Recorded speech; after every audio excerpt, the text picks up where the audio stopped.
Hi, my name is Brian Norton with the In-Data Project at Easter Seals Crossroads, and today we're going to be talking about Skyle for iPad, which is an eye tracking app. So let's go ahead and take a look. Hi, this is Konstantin Wachendorff from iV GmbH in Germany.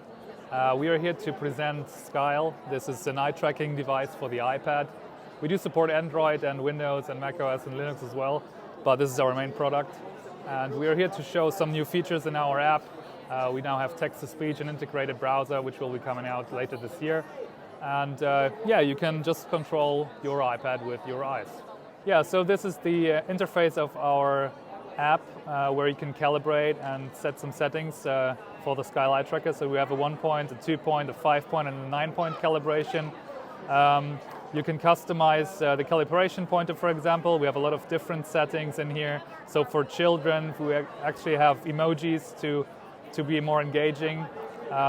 We can adjust the tracking speed over here, for example. So you have like beginner, which is slow and more smooth, and then you go to advanced, where it's like really fast. Yeah, so generally you have this positioning view where you can see my two eyes are getting tracked, as you can see right now. It tells you if you're too far away, it tells you if you're too close, and you can also see the video stream, as you can see right now, so I'm sitting in front of it. So positioning is the key to do so.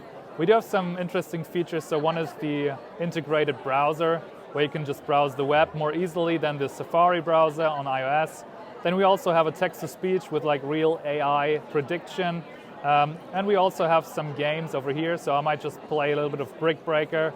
So if you move down, this yellow ball, which represents the position of your eyes, transforms into this blue bar, and then you can play Brick Breaker.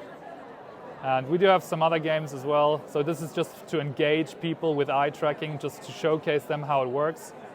And then you can also just exit the app, and you get this blue dot, which is dwell controlled, so dwell time controlled, and you could just use any app in your iPad off the App Store. So here we have some kind of talker app, and I can communicate theoretically with this. Let's just get out of here. You have to get out like this. And yeah, so this is like a quick overview of all the functions that we have right now in store. For today, I want to say thank you to the Indiana Telephone Relay Access Corporation for sponsoring our captions today. My name is Brian Norton with the In-Data Project at Easter Seals Crossroads in Indiana.